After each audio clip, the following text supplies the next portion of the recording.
That's called the clap test. I have to clap to line up the video and the audio just in case they get out of sync. And yes, I do this before each and every video. I have to line up the sound with the hands. Okay, so let's just talk about some DC stuff. Let's have a DC talking points video, shall we? DC talking points, DC talking points. So, there are plenty of things to talk about in the DC-sphere. Let's just talk about a few of them though. Otherwise this video will be way too long and way too boring. Number one is Zack Snyder is actually on the record now as saying, guess what? My Justice League movie will not tie into the rest of the DC film universe. It will tie in obviously to Man of Steel and Batman v Superman as it was always intended to. However, it won't be connected to Shazam or Wonder Woman 84. Makes sense, because all of those movies were intended to be connected to the Justice League movie that hit theaters originally. You know, the Whedon cut. The one that was really not Zack Snyder's vision. So it only makes sense that his Justice League would not be connected to them in any way. Something just fell off of a shelf.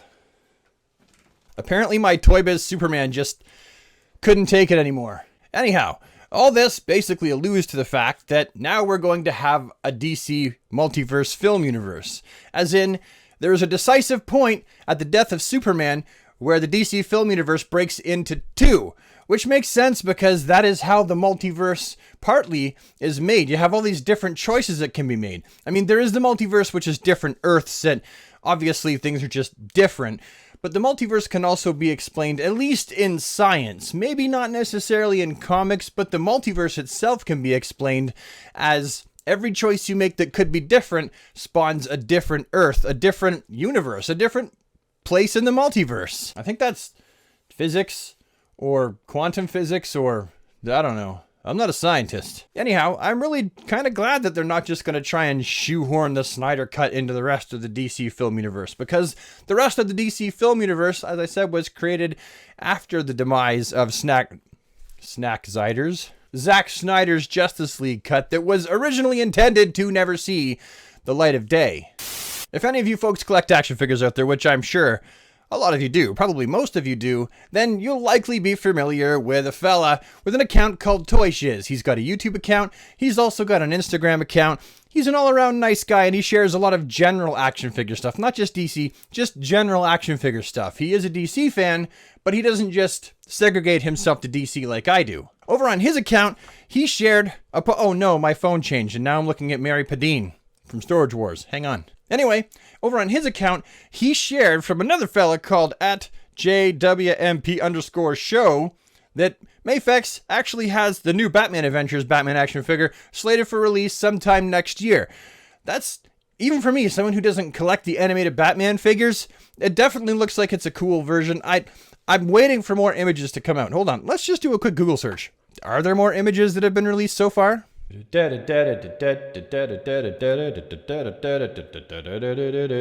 Well, no, it just seems like the same images making the rounds. The Facebook page for Action Figure Resources has an image of it. There's a Reddit post from a fella called uwhiskey_623, but at this point, I can't see anybody else online here that's got any official images of it. I'll be sure to let you know when I find out more about it. Also, it's been revealed that the Kenner Superpowers collection action figures will be finally re-released, reissued by Hasbro.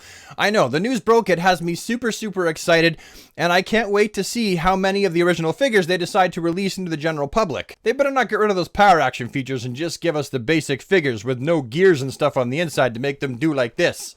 In other semi-DC news, Henry Cavill took to Instagram to share with the world his putting together of a gaming rig PC. Yes, that's right, Henry Cavill is a gamer, just like so many of us. And it basically broke the Instagram internet for the day. At least amongst DC fans and Cavill fans and people that are madly in love with his massive pecs and biceps and dashing princely face. That'll be my wife, she's in that segment. Now, a lot of people don't know that Henry Cavill's actually a gamer. He wishes he had more time to game, but he's always so busy with his work schedule. But ever since the COFAT-19 happened, he's got all kinds of new time on his hands, so he's been gaming more. I give him 6 months and he's doing Raid Shadow Legends commercials. Mark my word.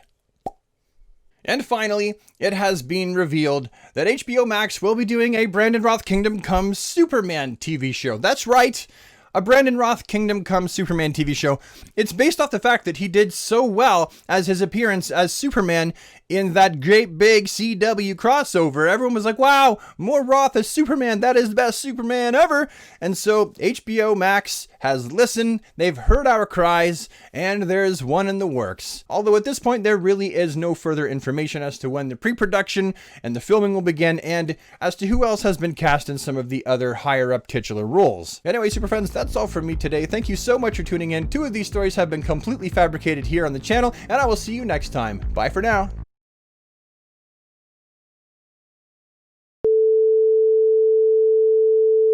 What up, peeps? My name is Bronan, and I'm playing a game for you called Slender, Gaze of Horror.